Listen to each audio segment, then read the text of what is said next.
Charm Fabric Conditioner. Dunay Stay Fresh Technology. Sinina nga ka-bloom sa kahubot.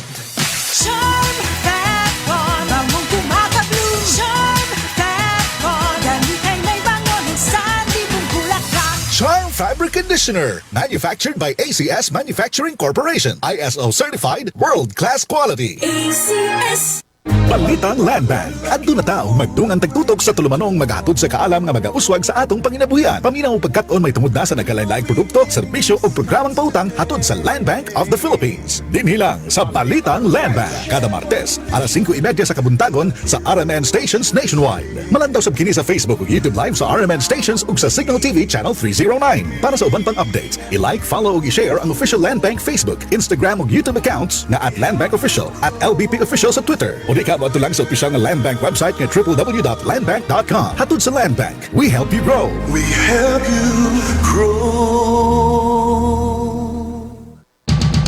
Ito ang DXDR 981 sa Dipolog City.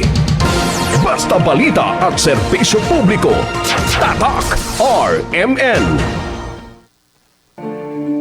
En Fátima dolorosa mostraste el fuego infernal, pidiendo para salvarnos tu corazón venerar. Ave María, Ave María, Ave María, Ave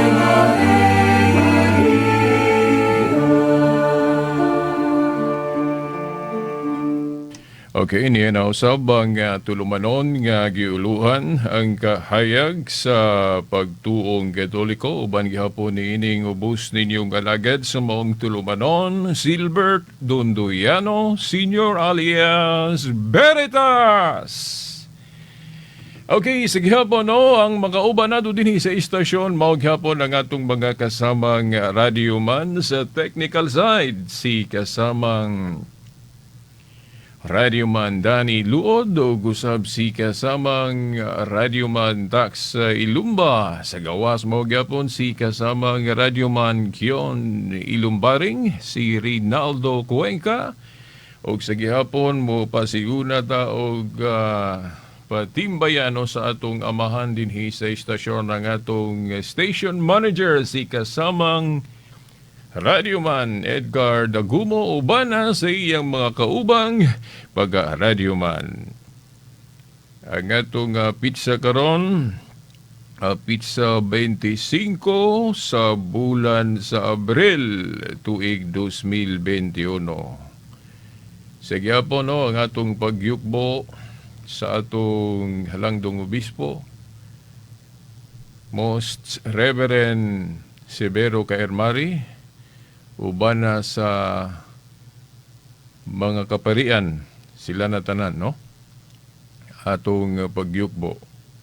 O sigyapon ako moingon, maayong adlaw sa Ginoo, sa gihapon, kaya natong tanan.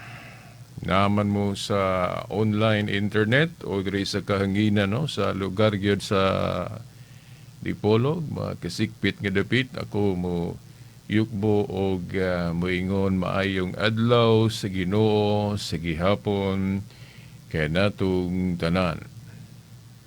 Okay. Padayon ta sa atong kausa sa paghatag ganinyo og kahayag sa pagtuo nga Katoliko. Sa miaging Domingo ato man tong naisgutan ang mahitungod sa kanang pagpangumpisal o sa pari.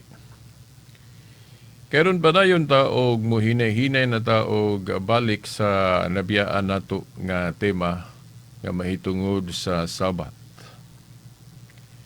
Usa sa mga tudling sa Biblia ngano nga giakusahan ta nga mga Katoliko nga naglapa sa balaod sa Dios na ay tagna manggod diha sa Daniel 7:25. Nga na ay tao nga, unay mga tao nga magausab sa balaod sa Dios o giisip nga kontra sa pagmanlo sa Dios. Sa to pa wala magsunod sa Dios. O ang gipunting sa mga igsuon nato sama sa Seventh-day Adventist nga kana kunong kausaban sa atong day of worship nga niadto klaro man na sa Biblia, Saturday kun seventh day of the week, Sabado. Unya nga to god karon sa Katoliko, Domingo naman. Mao kuno na ang usa sa tumbok nga katumanan anang Daniel 7:25. Nag-usab sa balaod sa Dios, no? Ang giusab kay Sabado o seventh day of the week gutong day of worship ni adto, no, sa karaang tugon. Mugani sa bagong tugon gani pud kuno mao man gihapon si Kristo gatahod ni anang adlawng igpapahulay sa mga Hudeo. Wala na undanga kay matag adlawng Sabado siya moadto gyud sa sinagoga ug magwali. No? Dayon mausab sila ni Pablo mga apostol mao gihapon moana sa sinagoga sa adlaw nga Sabado kun adlaw nga igpapahulay, no, sa mga Hudyo. Ug wala na giusab.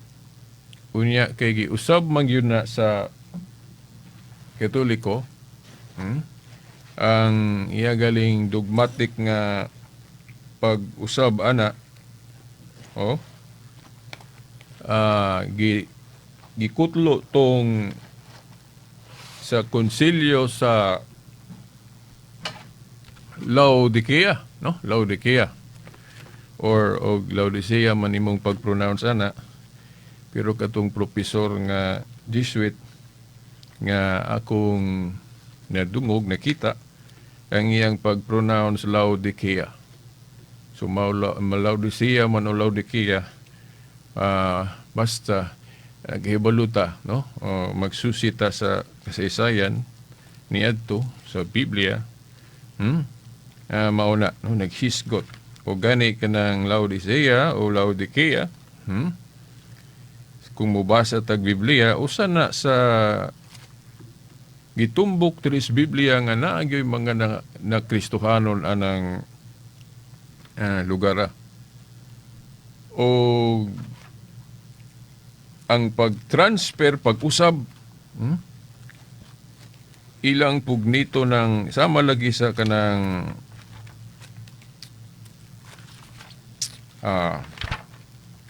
kadtong sa Council of Laodicea, no, 363, no, ang ubang referensya 336, pero sa akong panginsusi 363, so narambol lang siguro tong usa ka referensya ba o narambol, so topographical error o asa man na sayo pa na, no. Basta kay mao na mga ikaupat nga siglo, di ba, no, 363 AD sa Council of Laodicea dito gilig-on kanang pag-usab sa day of worship gikan sa seventh day of the week ngadto sa unang adlaw sa semana nga diin adlaw pod nga nabanhaw ang atong Ginoong Jesucristo. Now ato lang ipasiuna ninyo nga kanang Daniel 7:25 kung magtuon-tuon gyud tag mga biblical commentary, exegesis, no. Natay nabasa nga ang gitumbok anang Daniel 7:25 dili ng kausaban sa Christianity. Kay talking about pag-usab o kausaban, sa Christianity doon naman kausaban nga balido. Nga dili nato sabton nga gilapas ang balaod sa Dios. Sama anang kanang instructions sa Dios man na, sa daang tugon, di ba? Kanang tulion ang magpasakop sa ginghirian. Unya, muarita diri gipasabot sa mga kining mensahero sa New Covenant, no, sa bag-ong kasabutan sama ni Pablo. Dili naman iimpusar ng tuli. Gipasabot niya nga ilisdan og bautismo o bunyag. Sa to pa dunay pag-usab. Kay ang daan gud nga kasabutan, daan to nga kasabutan, na may gitagna nga bag-o, nga matud pa diha sa Jeremias 31, tudling 31 o 32, kung wa ko malimot sa maong sitas. Nag-ingon si Jeremias nga ang Dios maghimo og bag-ong kasabutan nga lahi sa daan. Subot pasabot mayon kay lahi, adunay kausaban anang bag-ong kasabutan. Subot ipasabot sa Christianity o New Covenant Kingdom of God na ay mga kausaban. Pero kanang mga kausaban dili na isipon nga paglapas sa balaod, no? Ang pagsabot ana fulfillment of the law, pagtuman hinuon sa balaod. Kay doon na magi mausab sa bag-ong kasabutan. Unya kanang Daniel 7:25 nga gitagna nga dunay pag-usab sa balaod sa Dios nga but pasabot lapason ang balaod sa Dios kung magbasa tag mga biblical exegesis ana. Ang gitumbok ana katupa man ng Judaismo nga dunay toy tawo nga wala musunod anang Judaismo kay ang iyang gusto paganismo. Kato si Hari Antioco Epiphanes o Epipanes. Depende na mo kung saan ninyo pag-pronounce ana, no? Okay. Hari Antioco Epiphanes o Epipanes na sa atong pagbasa-basag atong binisayon pagbasa ba ng mabasa na to sa mga referensya? Oh?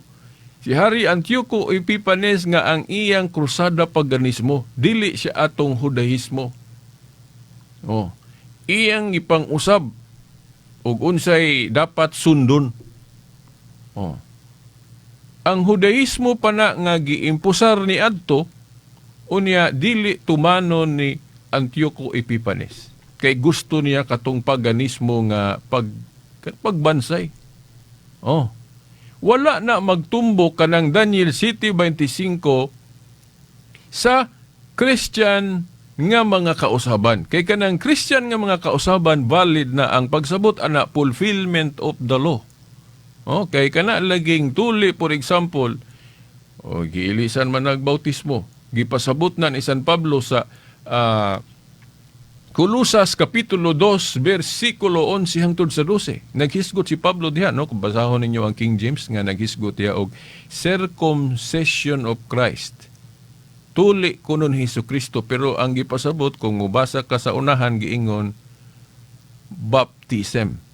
Ang circumcision kuno of Christ, mao ng bautismo. So, doon na pag-usab. So, sabto na to na nga sa dihang giusab na kanang entrance sa kingdoms gikan sa tuli nga to sa bautismo, dili na sabto na to nga giguba ang balaod sa Dios kay dili na sundon ng balaod sa Dios kundi dili fulfillment of the law. Katumanan na sa balaod sa Dios kay tagna na gud nga ang bag-ong kasabutan lahi sa daan. Di ba? So, mo na nga makaingon ta nga dili tanang kausaban sabton nga paglapas sa balaod sa Dios. Gani sabton nga katumanan. Kay tagna na gud sa Jeremias 31, tudling 31 ug 32 nga ang bag-ong kasabutan nga himuon sa Dios lahi sa daan. Di ba? Klaro kay na, no? Sa daang kasabutan naigidili sa pagkaon. Pero sa bag-ong kasabutan, na mo sintro ta, mayon kay tag bag-ong kasabutan, sintro ta sa gospel. Ug unsay gitudlo ni Kristo sa gospel. Sa gitudlo ni Kristo sa gospel, wa may pagdili sa pagkaon. Di ba? Marcos 7. Hinoon sa bag-ong kasabutan, naapay mga namilit-pilit nga batasan nila katong pagsugod-sugod pagyod sa New Covenant Kingdom of God nga maoning church, maoning simbahan, dili pa na automatic nga maundang dayon tong karaan. Okay, kana ganing dili pagkaog dugo sa ilang disciplinary rule ni adto nga gihukman sa Council of Jerusalem. Ila pa man ang giapil, no, na sa mabasa na sa buhat 15, di ba?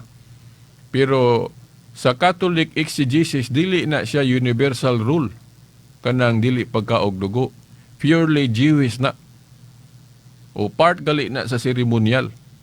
No? Kay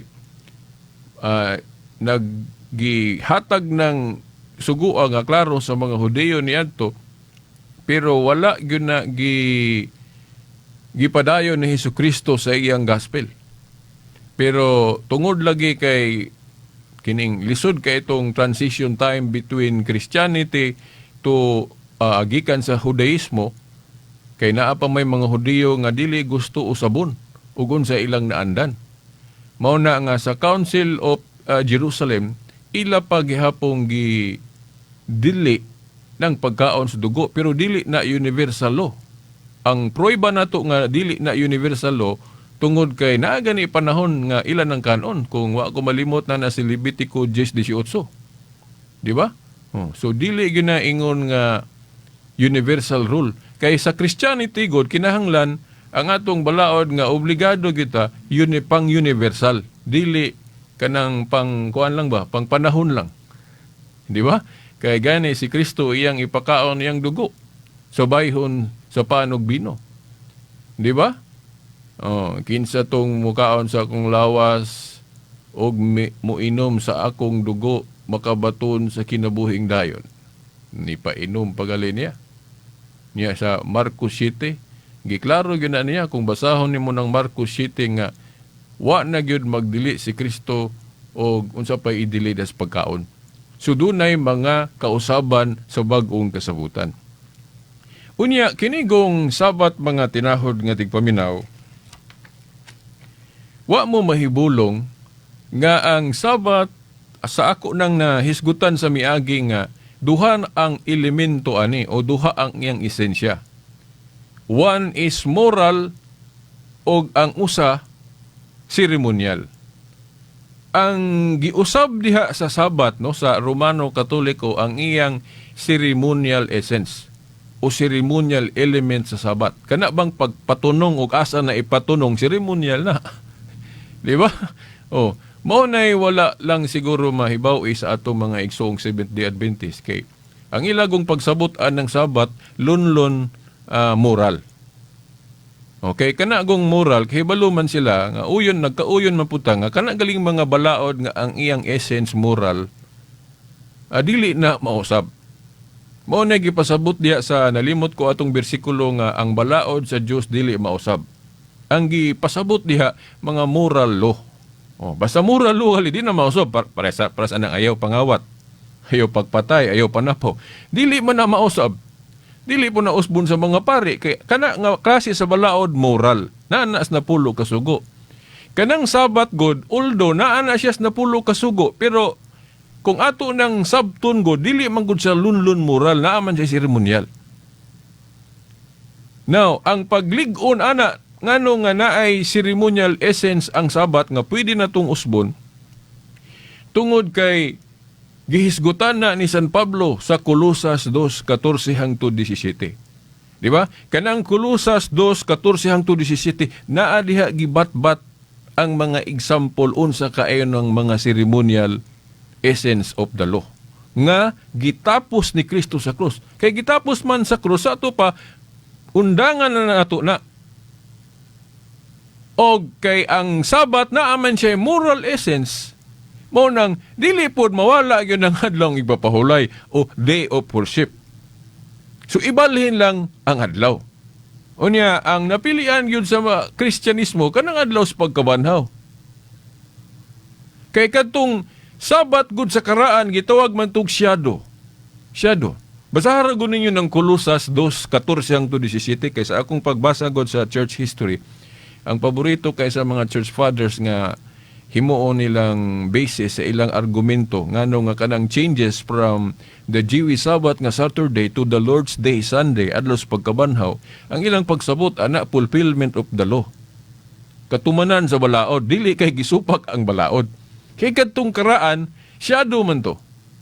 Pero dili pud tanang balaod sa karaan shadow kay kanang moral lagi nga essence of the law common man na siya nga balaod mo nang bisan pa sa naa na ta sa New Covenant dili po na pangusbon pero ayaw sabta nga wala gyud mausab Kay kung moingon mo nga tanang balaod sa daan dili gyud mausab sa bag-o na unsaon pagkatuman anang Hebrehanon City 12. Nga giingon diha nga kay ilisan ang pagkapari, ilisan usab ang balaod. O, di ba? Mao nay dapat hinuktukan sa atong mga igsoong Seventh Adventist. Kung tanang balaod wa gyud mausab. Unsa may katumanan anang Hebrehanon City 12 nga kay ilisan ang pagkapari, ilisan usab ang balaod. Na wala na laing gitumbok ana kung ayo na to nagsabot ng atong pagtuon sa Biblia nga referring to the ceremonial essence of the law. Oh. Nga pwedeng usbon sa mga otoridad. Kay naaman sila gahuman ng binding and loosing kanang nasa Mateo 18:18. Ang inyong idili diri sa yuta, idili na ko sa langit, ang inyong itugot. Muna ay gitawag og binding and loosing authority. Ang gipang-usab sa mga authority sama sa mga bishops nato, ang ilang gipang-usab kadto ra pong pwedeng mausab. Sa ako nang giingon kanang ceremonial essence of the law. Oh. Kay kung lunlon moral ang sabat sa ato pa wagi mausab nganong gihisgutan man na ni Pablo sa Kolosas. Iya mang giapil nga ay namugtugot nga hukman pamugon sa inyong kanon ugon sa panadiya katong ilang mga kasuulugan sa daan o sa sabat kay giingon niya kay kana landong rana shadow rana but pasabot kay shadow dili patumao na ay gipasabot anak nga katumanan sa bag-ong kasabutan. Buti pasabot diri nata ni Kristo. Sa ato pa ang katumanan anang balaod si Kristo ug unsa ang iyang gitudlo mao nay katumanan sa balaod. Unya ang iyang gospel ni Kristo kay gitagaan man niyag authority ang iyang simbahan sa pagdili og pagtugot. Nga kung gitapos na tong karaan sa tupa, pwede pod maghimo og bag-o ang mga new authority. Anong ingon tag na ay bag-ong authority? Kay klaro man ang Hebrehanon City 12 nga giingon nga kay ilisan ang pagkapari. But pasabot ko na katong pagkapari sa daan, ilis danto og bag-o. Ang mga bag-ong pare mao na tong gipamili ni Kristo una mga apostoles. Og kana pong ilang gipang-ordinahan sa mga apostoles ug hangtod karon nga mao naman na atong mga obispog mga pare. Oh. Naa na nila ang authority. Sila ang gipasabot anang kay ilisan ang pagkapari, ilisan usab ang balaod. Nya kinsa may mousab ana. Di wa laing gipasabot ang mga authority pod sa mga kaparian sa bag-ong kasabutan. Kay useless po gayo kung muingon si Kristo anang Mateo 18:18, ang inyong idili diri sa yuta, idili na ko sa langit, ang inyong itugot. Binding and loosing man na. So kung wala sila'y mausab, so unsaon pagkatuman anang gahuma nga gihatag ni Kristo sa iyang simbahan? Mao po na'y atong support anong daghan tag mga pista ro mga bag-o nga gimugna sa atong mga authority. Sayon ra kay nang tubag ana tungod kay giundang man tong karaan nga mga kasaulugan, no? Kolosas 2:14 ang to 17. So ang mga bag-ong authority sila na po'y maghunahunag unsay atong iilis. Unya ang particular gyud kay nga mga pista nga gipangmugna sa atong mga obispo, mga pari ron kanang pista sa mga santos. Nga naman, kay mo man gud na essence sa gospel ni Jesus Christ kanang kabalaan. O kanang kabalaan ba? Dili nang mailagay mo sunod og balaod ko no pero ang kinabuhi dili maayo. Oo. Kana ba kanang kabalaan yun ang gisintro ni Kristo diri sa bag-ong kasabutan. Mao na nga ang atong mga pista pod gipahinungod sa mga tao nga maayo og panig-ingnan. So na bang mga bayani sa atong pagtuo. So mo na atong mga ceremonial observance ron nga actually pagpalahom na sa atong pagtuo. Di ba? Kay kung gihimo na tong example si Jesus Christ, himuon po na tong example ng iyang mga sumusunod. Unya, biblical na, dili man na kay gama-gama ara nato nga watay gibasihan ana. Katong sa 1 Corinto 1, 1 ba to? 1:11. Katong niingon si Pablo ba nga, baingon nga akong gihimong panig-ingnan si Hesukristo, himua po ko ninyong panig-ingnan. O, di ba? Sa ato pa, ang mga santos, panig-ingnan po. So, kay panig-ingnan man, so, pwede na to ituboy. Sumalas giingon po ni Santa Maria diya sa Lucas 1 nga ituboy ang mga mapaubsanon. Ya, kanang pagpaubos part man na sa kinaiya sa mga santos, so ato silang ituboy. Himuon nato silang example. Munang natay mga larawan, pistahan nato sila. Kay mo ni pagpakita nato pagtuboy nila ato manggaling sa ulugan ng atong bayani sa nasod si Rizal matag sa panang Disyembre, di ba? O, kay bayani siya sa atong nasod, ato siyang magsaulog tag Rizal Day. Na unsa pa ka ang mga santos nga ang ilang kabayani pang tibuok kalibutan. So mga igsuon, wa pa ta mahuman. Nya wa na tay igong panahon. Ato ning ipadayon sa sunod, no?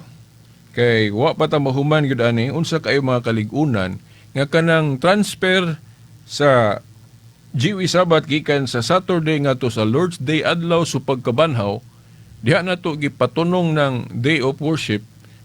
Fulfillment of the law ang pagsabot ana, dili na isipon nga paglapas sa balaod sa Dios. Ang premise na to ana kay lahi ang bag-ong kasabutan. Jeremias 31 tudling 31 ug 32 ug kadtong katumanan sa Daniel 7:25 si Hari Antioco Epipanesto katong gusto og paganismo nga dili mo sunod sa Judaismo. Dili taw nang kausaban sa Christianity kay balido na tanan ng kausaban sa Christianity. Tungod sa gahom anang binding and losing authority sa simbahan. Mateo 18:18. So, wa naman day igong panahon, sa ngalan na lang sa atong mahal nga inahan, sa ngalan sa Amahan, sa Anak, sa Espiritu Santo. Amen. En Fátima dolorosa mostraste el fuego infernal, pidiendo para salvarnos tu corazón venerar. Ave María, Ave María, Ave María, Ave